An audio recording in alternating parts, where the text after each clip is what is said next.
નમસ્તે બાળકો, આપણે ધોરણ 6 હિન્દીની અંદર પાઠ 7મો જોયો હતો કે યહ ભી એક પરીક્ષા, એનું પુનરાવર્તન આપણે જોયું હતું.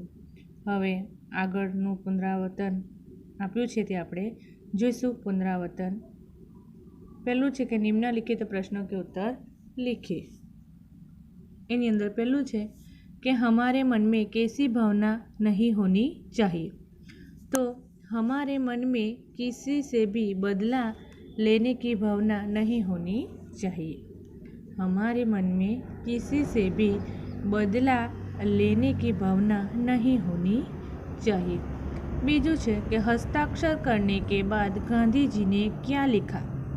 तो हस्ताक्षर करने के बाद गांधी जी ने कहा कि तुम्हारे आभूषणों की अपेक्षा तुम्हारा त्याग ही सबसे बड़ा आभूषण है. तीजू, हमें पुस्तकें क्यों पढ़नी चाहिए. जवाब है कि पुस्तकें हमें ज्ञान देती है, वे हमें अच्छे बुरे की पहचान कराती है. ज्ञान विज्ञान को गतिमान रखने का काम पुस्तकें ही करती है. पुस्तकों से अच्छी मित्रता का लाभ अवश्य मिलता है. इस तरह हमारे जीवन में पुस्तकों का बड़ा महत्व है. पुस्तकों का बड़ा महत्व है. चौथुं है कि समय और शक्ति की बचत कैसे होती है. तो कंप्यूटर जैसे वैज्ञानिक उपकरणों से समय और शक्ति की बचत होती है. पांचवों, खलीफा ने हसन को अपने दरबार में क्यों बुलाया. तो जवाब है कि एक दिन खलीफा अपना वेश बदलकर शहर में घूम रहा था.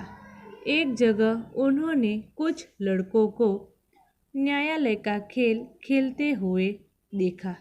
वे छिपकर उनका खेल देखने लगे. जो लड़का न्यायाधीश बना था उसकी समझदारी और निर्णय करने की पद्धति उनको बहुत अच्छी लगी. उन्हें लगा कि अली ख्वाजा और वाजिद के बीच का झगड़ा वह सुलझा सकता है. इसीलिए उन्होंने हसन को अपने दरबार में बुलाया. छठों, कि देवेंद्र ने भिखारी के लिए क्या किया. तो अंधा और बूढ़ा भिखारी राह के बीच पड़ा कराह रहा था. देवेंद्र ने उसे वहाँ से उठाकर फुटपाथ पर बिठाया. जो रोटी बाहर गिर गई वहाँ कटोरे में डाल दी. सड़क पर उसके बिखरे गए पैसे भी डाल दिए. भिखारी के पाँव में लगे घाव से खून बह रहा था. इसीलिए देवेंद्र ने उसे सहारा देकर अस्पताल ले गया और उसने भिखारी को अस्पताल में भर्ती करवा दिया. इस तरह देवेंद्र ने भिखारी की मदद की थी. तो बाळको, અહીં તમારે 1 થી 6 પ્રશ્નો સ્ક્રીનશોટ પાડવા અને તમારે નોટબુકની અંદર લખવાના રહેશે. ત્યાર પછી આપણે આગળ જોઈશું प्रश्न 4. निम्नलिखित कहावतों के अर्थ लिखकर उनका वाक्य में प्रयोग कीजिए. तो पहलू है कि उल्टा चोर कोतवाल को डांटे. अपराधी द्वारा निर्दोष को धमकाना. इनु उदाहरण है कि घर में चोरी हो जाने पर घर के लोग चाचाजी को धमकाने लगे. बीजू है आसमान से गिरा खजूर में अटका. एक के बाद एक विपत्ति में फंसना. मेरे दादाजी की तबीयत ठीक हुई कि दादी बीमार हो गई. तीजू है जैसी करनी वैसी भरनी. जो जैसा करता है उसे उसी के अनुसार फल भुगतना पड़ता है. तो एनु वाक्य है कि एक दिन परीक्षा खंड में चोरी कर रहा था और शिक्षक ने मुझे पकड़ लिया, इसीलिए जैसी करनी वैसी भरनी। नीचे प्रश्न 5 है कि निम्नलिखित चित्रों को देखकर कहानी का निर्माण कीजिए। तो અહીં આપણને ચિત્ર આપ્યું છે। હવે ચિત્ર પરથી આપણે વાર્તા બનાવવાની છે। તે ખબર છે કે આ ચિત્ર શાનું છે? તો કબૂતર અને કીડીનું છે। तो एना परथी आपणे वार्ता बनावानी छे। तो एक जंगल था, जंगल में एक तालाब था। एक दिन चींटी तालाब के किनारे घूम रही थी। उसी समय पानी की एक लहर आई। चींटी लहर के साथ तालाब में बहने लगी। तालाब के किनारे एक पेड़ था, उस पर एक कबूतर बैठा हुआ था। उसने चींटी को बहते हुए देखा। उसने तुरंत ही वृक्ष का यानी कि पेड़ का एक पत्ता तोड़ा और तालाब में डाला। पत्ता चींटी के पास गिरा। चींटी पत्ते पर चढ़कर तालाब के किनारे आ गई। उसने कबूतर को धन्यवाद दिया। फिर एक दिन जंगल में एक शिकारी आया। उसने पेड़ की डाल पर बैठे हुए कबूतर पर निशाना लगाया यानी कि साधा। चींटी ने उसे देखा। वह तुरंत शिकारी के पास पहुंची और शिकारी के पैर में काट लिया। शिकारी डर से चीखा। उसकी चीख सुनकर कबूतर चला गया। इस तरह कबूतर की जान चींटी ने बचाई। सच है, भलाई का बदला भलाई से चुकाया पड़ता है। तो आ आपणी वार्ता थई छे। तो ये वार्ता पर तमारे नोटबुकनी अंदर सारा अक्षरे लखवानुं छे। हवे नीचे प्रश्न 6 है कि आप हर रोज जो क्रिया करते हैं उनकी सूची बनाकर वाक्य लिखे।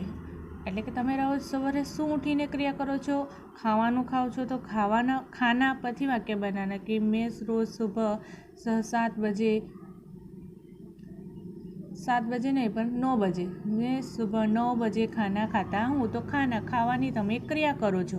दौड़ो तो दौड़वानी ए पण एक क्रिया छे। बोलो तो बोलवानी पण एक क्रिया छे। लखो लखवानी पण एक क्रिया छे। रड़ो रड़वानी पण एक क्रिया छे। हसो तो हसवानी पण एक क्रिया छे। जो तमे जे सवारथी उठीने साँज सुधीमां जे कंई क्रिया करो ए क्रिया परथी तमारे वाक्य बनाववानुं छे। धारो के तमे वाँचो छो तो पढ़ना, तो मैं सुबह 1 घंटे तक पढ़ाई करता हूँ। एवी रीतना तमारे एनी सूची वाक्यनी सूची बनाववानी छे। त्यार पछी पछाड़ी आप्युं छे प्रश्न 8, निम्नलिखित शब्दों के समानार्थी शब्द लिखे।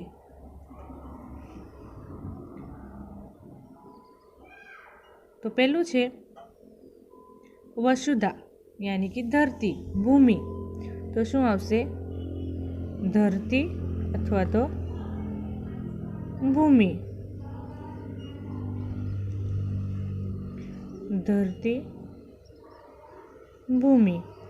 त्यार पछी मधुबन यानी कि उपवन, बगीचा। बरकत तो लाभ, निशा रात, पुष्प फूल, पक्षी विहग, आँख लोचन, पानी जल, पथ तो रास्ता, गगन तो आसमान, आनंद तो खुशी, प्रशंसा, शान तो शोभा, प्रतिष्ठा, सूरज तो सूर्य, रवि, आदमी तो मनुष्य, इंसान, ईश्वर तो भगवान परमात्मा। तो आ थया आपणा समानार्थी शब्दों।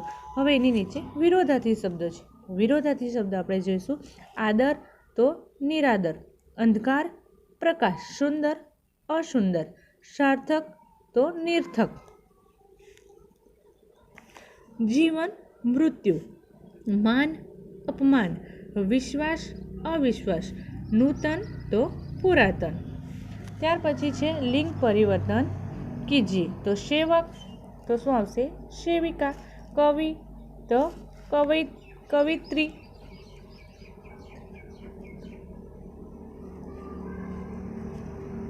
कवयित्री। त्यार पछी छे नाई तो नाइन, मोर मोरनी, आचार्य आचार्या, वर वधू, वर तो वधू, अभिनेता अभिनेत्री, लेखक लेखिका, પ્રજ્ઞાવાન, પ્રજ્ઞાવતી, ઇન્દ્રાણી તો ઇન્દ્રિય, નર, નારી, ભગવાન, ભગવતી. આ પણ તમારે બાળકો સ્ક્રીનશોટ પાડવો. સ્ક્રીનશોટ પાડીને તમારે નોટબુકની અંદર લખવાનું રહેશે સારા અક્ષરે. ત્યાર પછી છે પૂંજારી તો પૂંજારીન, શેઠાણી તો શેઠ, માલિક તો માલકીન.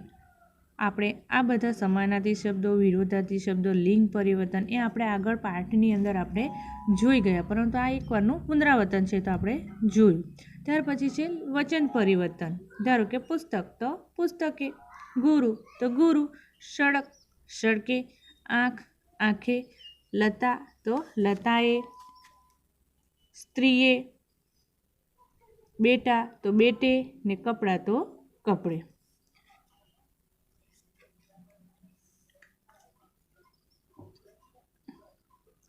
આનો પણ તમારે સ્ક્રીનશોટ પાડવો અને સ્ક્રીનશોટ પાડી નોટબુકની અંદર સારા અક્ષરે લખવાનું છે. તો અહીં આપણું બાળકો આ આપણું પુનરાવર્તન પૂર્ણ થાય છે. જેટલું મેં તમને જે ચલાવ્યું છે એ તમારે લખવાનું છે. એ સિવાય બીજું કશું તમારે અંદર લખવાનું નથી. પ્રશ્ન 1થી 6 લખવાના. ત્યાર પછી કહાવતેના 3 કહાવતે છે. નીચે ચિત્ર પરથી આપણે વાર્તા છે તો એ વાર્તા લખવાની છે. વાર્તા લખાઈ જાય પછી તમારે નીચે મેં જે ક્રિયા કીધી એ ક્રિયા લખવાની છે. ક્રિયા થઈ જાય પછી અહીં આપણને પ્રશ્ન 8, પ્રશ્ન 9 અને પ્રશ્ન 10 એ લખવાનો છે. એ લખાઈ જાય એટલે પ્રશ્ન 11. આટલે સુધીનું બાળકો તમારે પુનરાવર્તન કરવાનું છે. બાકીનું નેક્સ્ટ વિડીયોમાં તમને સમજાવીશ.